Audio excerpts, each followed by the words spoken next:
Chingerezi pali mawu amene amanena kuti an eye for an eye only makes the whole world blind. Kapena kuti diso kwa diso amapezeka kuti aliyense wakhala wakhungu. Tikunena izi chifukwa bambo Oswald Jumani abwera ndi audio yawo lero imene akunena kuti zipolowe muno kapena kuti kumenyana pa zifukwa za Ndale kuthe Malawi muno payenera kukhala munthu mmodzi amene avomereze kuti zinachitika zatha ndipo pasakhale wina amene adzati ine ndibwezera. Chifukwa kuti pobwezera paja nkhondo inde kuti sitha aliyense adzinena kuti munandimenya ndikabwezera munandimenya ndikabwezera.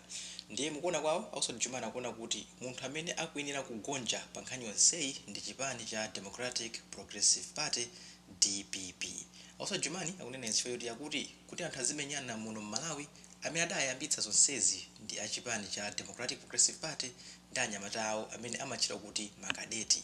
Oswald Jumani akunena kuti ngati apita munthalika sadafike povomereza kuti upresident analuza kuli bwino atero kwauza anyamata awo kuti zimene zija zinatha ndipo tipite chitsogolo asakhale ndi mtima wokwiya omanena kuti ine ndakalipo president komanso auza anyamata awo kuti asabwezere pa zomwe zachitika kulilongwe chifukwa chokuti zimenezi sizibweretsa mtendere kuno ku Malawi. Ndiye tikhale limodzi kuti Oswald Jumani afuna kukambanji ndipo zifukwa zawo nzotani zimene akufuna kuti DPP igonje kuti muno Malawi mukhale mtendere. Ndiye mwachizolowezi tipemphani kuti mukhale mpaka kumapita kodi ameneyi kuti nanunso mukhoza kukhala ndi mpata oyika maganizo anu kuti kodi zimene alankhula Oswald Jumani ndi zomveka kapena sizomveka. Koma tikupemphani kuti tikhale anthu aulemu pakuti muno Malawi aliyense ndi munthu wanzeru ndipo tili pano kuti tikonze dziko lathu osati kuti tipasule mtundu. Ndiye tikhale limodzi pa Nyasa VoiceBox kuti timve kuti kodi Oswald Jumani zifukwa zawo ndi zotani zimene akufuna kuti chipani cha Democratic Progressive Party DPP chigonje pa nkhani ya political violence. Ndikifanya kitu ine kumagoja popanga vyeni kanalia 30 minutes kandi 40 minutes manager chidule nangoti maki chothetsera ma violence pa Ndale ku Malawi ali mmanja mwa anthu a DPP chifukwa ndi amene anaziyambitsa and adzakhalenso iwo a DPP okuvomereza pa chimene chichi ndikunena kuti enough is enough. Chifukwa chonena kuti we can go in details chifukwa choti ngati nthawi ilipo koma kukamba zoona a DPP ngati adzipitiriza kumapanga zinthu zawo ndi dzina loti tikubwezera DPP palibe munthu amene angamubwezere chifukwa nobody did DPP anything. Palibe amene anayipanga ku DPP china chilichonse. DPP ndi imene yakhala ikuapanga azinzawo zinthu zopweteka. And ngati a DPP lino angapange stand rise and do any action ndi dzina loti tikubwezera akhoza kukhala kuti angoyiwala pazifukwa. DPP kunalibe DPP tinadziwa ife inali UDF. President elected bwinobwino Chipani UDF candidate Bingwa Mutharika. Atatuluka Bingwa Mutharika mu UDF kukayima potero anapanga provoke onzake ndani. Anali Bingwa Mutharika provoked UDF. Ngati Chipani provoked UDF ngati leadership. Pamene popo wa UDF ngati atalira kuti wandiponda paphazi DPP sanene ndikubwezera ya. Iwe ndi amene waziyamba. Tike kumbali. DPP yomwe ya Bingwa Mutharika ndi Mai Joyce Banda he made moyo wa Mai Joyce Banda kukhala moyo wopweteka. Zimene zinapangitsa mpaka Mai Joyce Banda kukhala ndi mtima wambitsa chipani chawo cha PP. Meaning to say Bingwa Mutharika pabe chimene anganene kuti ichi ndi chimene andipanga Joyce Banda kuti ndimpange zowawa. Koma anali anthu amu DPP amene anampanga zopweteka kwambiri Joyce Banda. Meaning to say kuti PP payokha ndi leadership ya Mai Joyce Banda ndiminga kuphaza kwa DPP. Ndani number 2. Nthawi imene antenga South Chilima anali munthu wabwino kwambiri kumusisa ntchito ku Airtel bwera kuno tipange Ndale. Anakhala vice president wa chipani cha DPP. Whatever zinali mu DPP mo mpaka ikhala South Chilima anaona kuti koma munomo simokhala. Anatuluka. Anasanduka South Chilima ndi chipani chake cha UTM chimene ankakayambitsa ndani wa DPP. Anapanga chilichonse chotheka kufuna kumulephetsa South Chilima kuti asayambitse chipani chake kumpititsa ku khoti zifukwa izi kuti pasapezeke chipani. Koma mpaka na South Chilima anawina milandu, chipani cha UTM chinayambitsidwa, meaning to say kuti UTM yatuluka mu DPP yasanduka ndani wa DPP. Tiye tipiteni kuzisankho 2018-2019 anali a DPP amene amafuna kukhaulitsa South Chilima ndi chipani chake, kwamenya, kwang'ambira salu, chotsa mbendera, azimayi kwavula maliseche, kwaotchera magalimoto, zimene zichamena nkapanga so MCP kwaotcha magalimoto a UTM.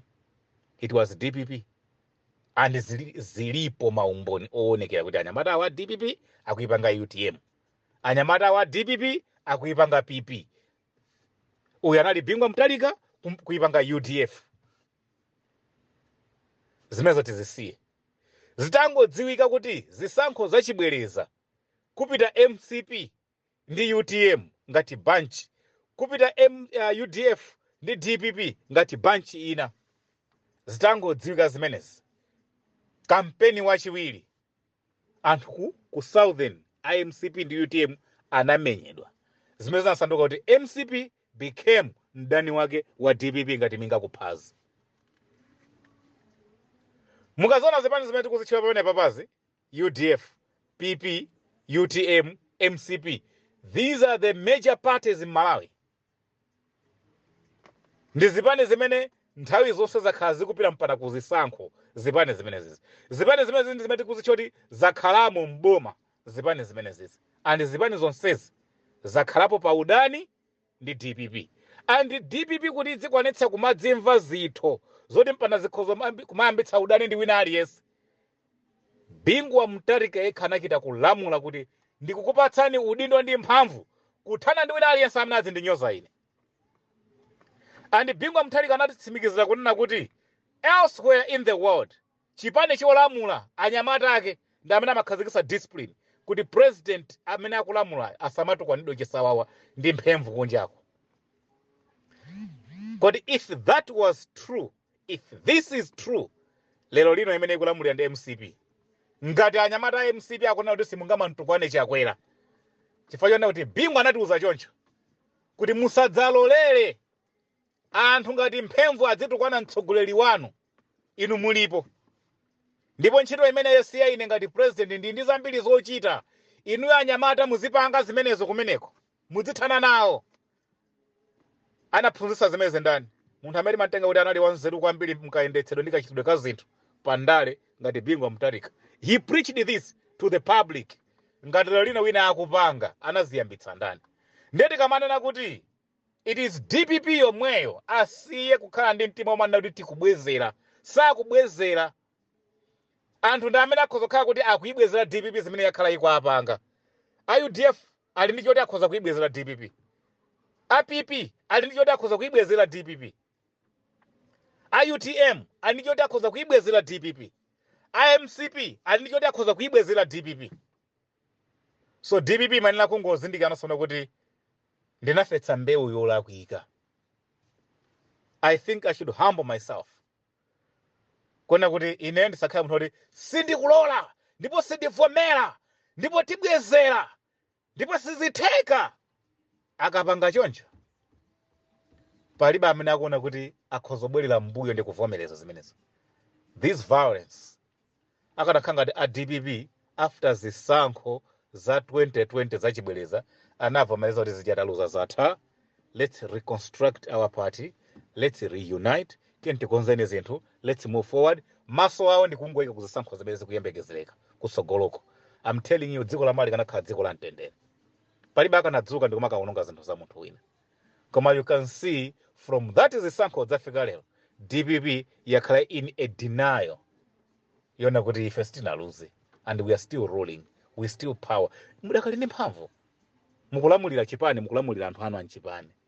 Koma anthu akatuka kunjako akulamulira ndi president wa dziko. Yet up to this date of today, member la wina aliyense wa DPP sakuvomera kuti alamulirwa ndi chakwera. Yunkumakita kudabo kuti so mukulamulirwa ndi ndani. You can find it so amazing. Member la wina aliyense wa DPP today kuti mumuzo ndi president wako ndi chakwera akutukwa nani. Sanga vomere kuti ine panopo ndine munthu wa DPP and president wanga ndi chakwera, sanga vomere. akuzonza kuti president wanga ndadati kutanthauza APM Arthur Peter Mutharika. Iwo ndikumadabwa kuti akhala bwanji president wanu machita kuti dziko lino president amene akulamula ndalama sichakwera. Koma member la wina aliyense ngati alipo 2 million, kalipo 3 million, kalipo 5 million. Kaya ali mboma, kaya ali kuti, kaya ndi NGO, kaya ndi activist. As long iye amadzinena kuti ndine wa DPP, mukamfunsa lero kuti president wako ndani sakuza kuti president wake ndi chakwera. Why? Why? Chifukwa kuti kumutu kwa leadership iko amakana kuti chakwera president. Mpaka lero lino. Sikuti anthu amene akukana akungokana, amakana chifukwa kuti amauzidwa choncho kuti chakwera president wanu, president ndi ine. Ine sindinaluze.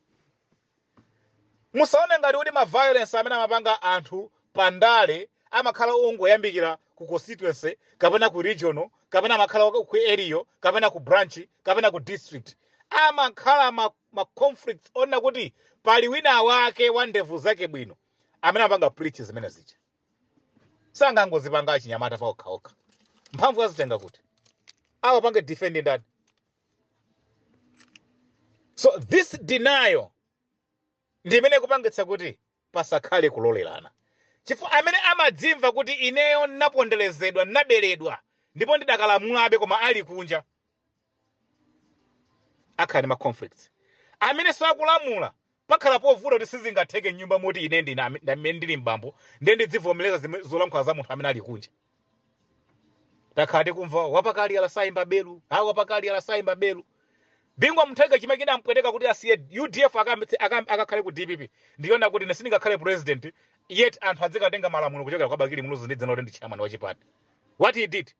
Kunali kukana kulamulidwa iye ali president.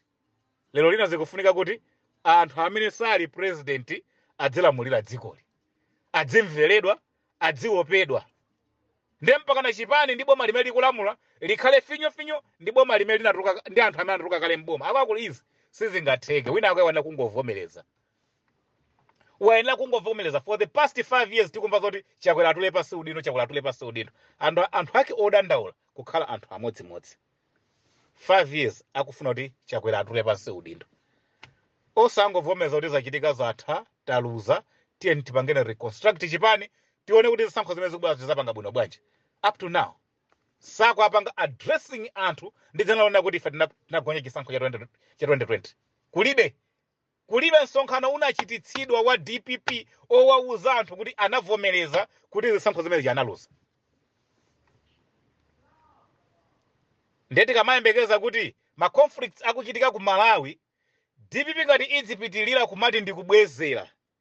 Nkunena kuti owabwezerawo akhala chete tikunama. Ndipo tisayembekeze kuti ngati DPP ipitilize kumati anthu akapita ku south kapena ku east ndikumaamenya. Ndikuyembekeza kuti iwo akanyamuka kupita madera ena akalandira ma roses akunama. DPP just did a lot. Anayenera kuyika gear ya reverse. Ndamene ndikuthekera konse anthu a DPP ndi leadership yawo kobweretsa ndale zololerana komanso ndale zomanga dziko m'Malawi. Ena onsewa ndikuona ndi ana palibe chimene angapange. Ngati DPP singavomereze ndale za mtendere palibe sizatheka. Olo UDF itavomereza, olo MCP itavomereza, ka UDF inavomereza kale. Chinachitika ija ndi chinthu chopweteka kwambiri koma UDF inavomereza. Mpaka kulola pomakagwira ntchito ngati katundu boyi wa ku DPP, chonsecho anali munthu wa ntchito wako. Chonsecho anali boyi wako. Iwe ndi kulola lino nkumakakhala ja ineba. Atupele nkumazungulira Malawi yoseija kumankanayi pangira campaign DPP. Chipani choti it was once katundu wako wa nyumba mwako. Kumene kuja kunali kuvomereza. Andi Bakili Muluzi anafika pa group anthu ndi kuvomereza chimene analakwitsa. Zimavuta ku DPP kuvomereza zinthu zakalakwira ndi chani. So ndio lavomera UDF anavomereza. Mukamva UDF apa ngacha kunali ma Young Democrats ali kuti anavomereza. UTM iliba chinyamata ali kuti anavomereza. Izi zikuchitikazi izi ndi denial imene yakhazikika m'mitima mwa ma leaders aku DPP ndi ma members awo. Ndewolo ena onse watavomereza ife tifuna ndale za mtendere. Koma ngati kumene amati kulomwe belt iko kumene mati ku eastern region iko, kumene mati ku southern region iko, ngati kumene koko a DPP sangavomereze ndale za mtendere, ndeulo ena awatavomereza sizitheka. Chifukwa adziti akapita kumene kusanga mudza akhapa, mudza amenya, ndenawonso awo adziti tikubwezera. Pamenepo pafunika mmodzi agwetse mapewa pansi. Andine mmodzi wake amene ndikumuona ndi DPP basi. Koma ngati mukuona kuti izi ndi zabodza, tiye tidzionererani. Miyezi 19 kuchoka lero kuti dzakayime mu dock muja kuponya vote. Tione DPP ngati ingakane ndale za mtendere, tione ngati Malawi kuti akhale mtendere.